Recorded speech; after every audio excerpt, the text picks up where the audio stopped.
ne varsa onu kullandık şeylerden. Ya, biraz Türkçeyim zayıf ama anlarsınız, evet. Türkmenistan'da eski bebekler neden yapıldı? Gamış aldılar. Gamış Türkçe'de gamış. Gamış. Pamuk aldılar. Pamuk bizde eskiden vardı ya da olmazsa yün vardı. Yünün bir parçasını alıyordu, gamış alıyordu. Bunu hiç yerde görmezsiniz. İnternette yok. Bunu alıyoruz, bez alıyoruz.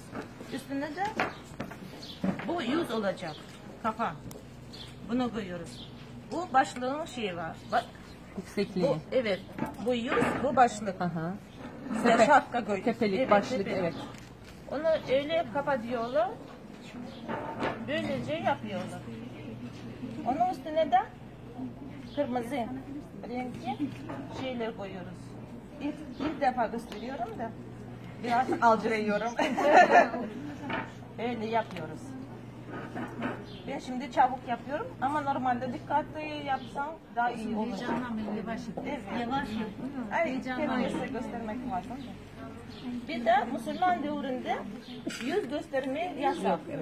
Onun için herkesin de böyle yüz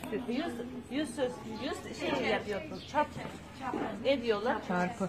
Çarpı.